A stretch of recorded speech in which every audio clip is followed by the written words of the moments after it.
Supreme court చారిత్రాత్మక తీర్పు. Sex వర్కర్లపై కీలక వ్యాఖ్యలు. సమ్మతితో చేస్తే వ్యభిచారం నేరం కాదు.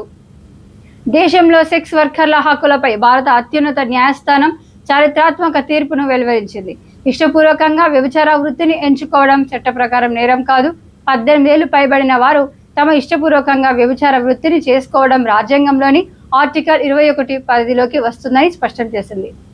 లైంగిక కార్మికులు కూడా భారత రాజ్యాంగం ప్రకారం సమాన గౌరవం, రక్షణ పొందే హక్కు ఉన్న వృత్తి నిపుణులే. స్వచ్ఛందంగా వ్యభిచార వృత్తిలో ఉన్న వారిని పోలీసులు వేధించడం, అరెస్టు చేయకూడదు.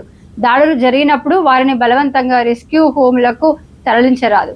వ్యభిచార గృహాలు నడపడం, ఇతరులను బలవంతంగా లేదా మానవ అక్రమ రవాణా ద్వారా వ్యభిచార వృత్తిలో విధించడం చట్టరీత్యా కఠినమైన నేరం. స్వచ్ఛందంగా వ్యభిచార వృత్తిలో ఉన్న వారిపై పోలీసులు ఎలాంటి క్రిమినల్ చర్యలు తీసుకోకూడదని స్పష్టం చేసింది. సెక్స్ వర్కర్ల పట్ల పోలీసులు క్రూరంగా ప్రవర్తించవద్దని, వారిని మానసికంగా వేధించరాదని కోర్టు ఆదేశించింది. వారికి కూడా గౌరవంగా బతికే హక్కు ఉందని గుర్తు చేసింది. మైనర్లను వ్యభిచార వృత్తిలోకి దించితే కఠిన చర్యలు ఉంటాయని హెచ్చరించింది. వృత్తి ఏదైనప్పటికీ ఈ దేశంలో ప్రతి పౌరుడికి గౌరవంగా జీవించే హక్కు రాజ్యాంగం కల్పించిందని ధర్మశాస్త్రం వ్యాఖ్యానించింది. ఈ తీర్పు దేశంలోని సెక్స్ వర్కర్ల జీవితాల్లో భద్రతను, సామాజిక గుర్తింపును తీసుకొస్తుందని నిపుణులు, మానవ హక్కుల సంఘ నేతలు అంటున్నారు.